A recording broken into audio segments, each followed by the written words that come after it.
Halftime Howie here, and this is Double H talking about Double H. Yes. Halftime Howie might be legendary here in the Long Beach Island Park area, Right. but Hugh Hefner certainly was legendary worldwide.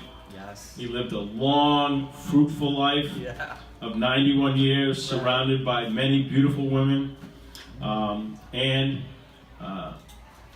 it just came out that years ago he bought a plot to be buried next to the one and only Marilyn Monroe. Right.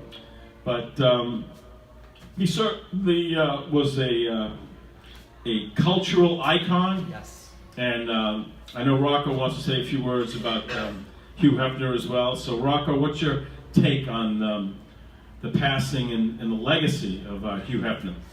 The thing about Hugh Hefner's legacy is that it's very complicated, and there's like a double-edged sword to what he contributed to not only American culture, but Western culture as a whole.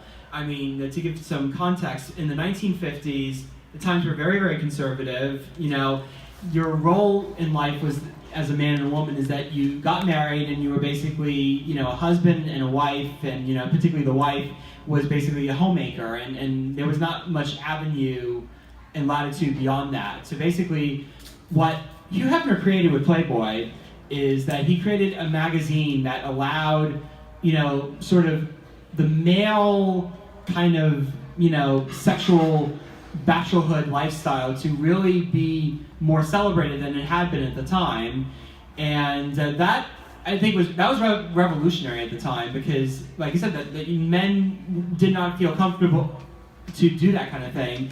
And also at the time, what was considered pornography was pretty much frowned upon. It was almost criminal, like to deliver mail that was basically in that realm. So Hugh Hefner really revolutionized the sort of, I guess, the sexual aspect of the entertainment industry with that, because it made it okay for, you know, pictures of people like Marilyn Monroe, who was on the very first cover, and other you know, playmates over time to, you know, really be shown in a way that was very, you know, kind of sexually risque. And there was a lot of aspects to Playboy in the beginning. Basically, there was also short stories. There was interviews with very, very progressive figures at the time, and, you know, people that really made a difference in our country, like Martin Luther King and Malcolm X.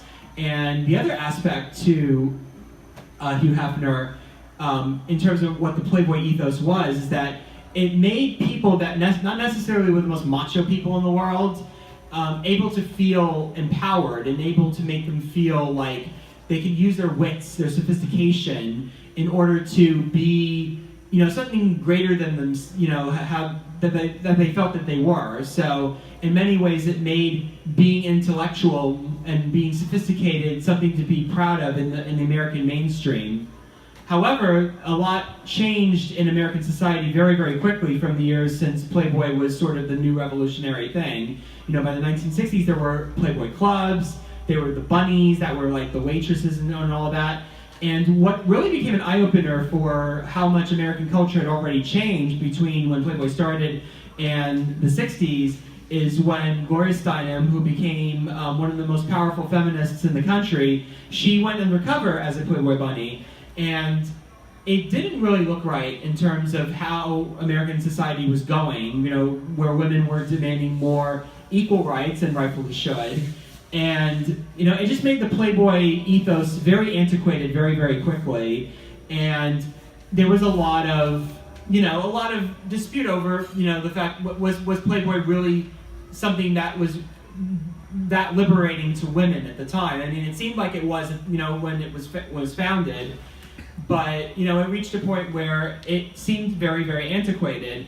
And in many ways, you know, as these kind of magazines evolved, it kind of de-evolved over time, because you had Penthouse magazine, which introduced nudity in these types of magazines. Originally, Playboy wasn't, you know, so bent on nudity at the time. It changed when Penthouse came out. And then also Hustler magazine came out, which, you know, kind of degenerated into, you know, a woman's, you know, private area, and that really made the thing more kind of low class than it had been before. So in many ways, it created kind of regressive effect where, you had pornography and you had, basically, the sad aspect of, one of the sad aspects of Hugh Hefner's legacy is the fact that, pornography's become more, pervasive than it had been prior. But I would definitely take it over to Halftime Howie for his thoughts on how maybe there were silver linings to his aspects. Yeah, I take a lot of issues to people that criticize Hugh Hefner. First of all, he provided entertainment. A lot of men got a lot of pleasure out of the Playboy magazines, and he provided tremendous opportunities for beautiful women. And none of these women were ever had a gun to their head and said, True. you were forced to work for Playboy. He took a lot of these beautiful women, a lot of them were very poor or didn't have much money. Yes. He gave them a lot of money. Yes. He gave them great opportunities. Yes. And a lot of them that lived in the Playboy mansion were living the life of luxury. They didn't have to worry about their meals. They didn't have to worry about their lodging. He gave so many opportunities to beautiful women. Yes. And so I think that, the fact that, some people like the feminists or people say that he used women for objects, as objects, is, what, I don't agree with that. Right. I think that every woman that worked for him chose to work for him, knew what the deal was, got paid a lot of money, especially to pose naked in Playboy. Yes. A lot of them, most of them enjoyed it. No one was forced to do it. So I think the fact that he gave pleasure for men, he gave opportunities to women, Yes. and I don't blame him for the pornography that took place. I think that Hustler magazine was a lot more low class than Playboy. Yes. Plus the fact I think, so I just take a lot of issues with people that criticize Hugh Hefner and his legacy, because I think that he gave opportunities to women. He did what he did. Right. Didn't pull any punches. Yes. And those women and those pictures, and when you watch those videos in the Playboy mansion, they didn't look too unhappy. They looked very happy to be there. So I take issue with people that criticize Hugh Hefner.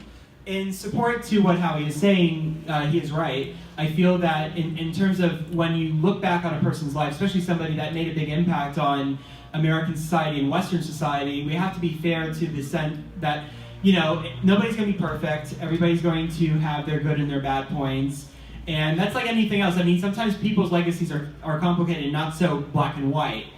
Like you said, like there are many people that will take issue with what, Hugh Hefner contributed to American society, but like Howie says, that he did contribute a lot of good to American society. He had very good intentions, and his intention was to create a world where, there wasn't so much about the status quo, where men can feel more proud to be single and to be proud of how they feel about women. But in many ways, it's how, it gave women a greater platform than they had, certainly. And then to even, strengthen his point, the person who founded Cosmopolitan, she initially wanted to work with Hugh Hefner, and, because she wanted to create something that was a platform for women in the style of the Playboy ethos. But, she got to do it on her own. So in many ways, there's no way we cannot acknowledge the progression in American society, in terms of what men and women could do, without giving at least some credit to Hugh Hefner for what the trail that he blazed. So thank you.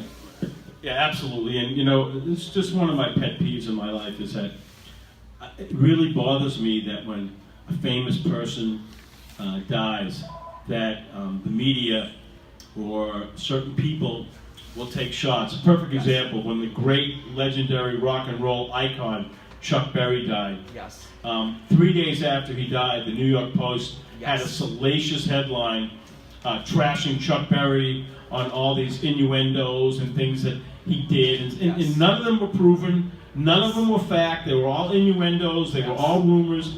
But to me, to trash someone's legacy, who really was the king of rock and roll, who entertained millions of people over a 50, 60-year career, for them to trash his legacy and reputation was so tasteless. And, I just kind of hope that we don't hear stories about Hugh Hefner down the road, about people digging up stories on him as well. They might get a disgruntled Playboy bunny who just to make some money will say some terrible things about him. I just hope that doesn't happen, but unfortunately, you know, we still reading stories about JFK and Princess Di and Marilyn Monroe and Michael Jackson. Right. You know, my feeling is someone dies, let them rest in peace. And Hugh Hefner, you lived 91 years. Yes. You had a legacy. Yeah. You lived a nice, long life, and you know what? You were surrounded by gorgeous women your entire life. Not a bad gig. Hugh Hefner, rest in peace.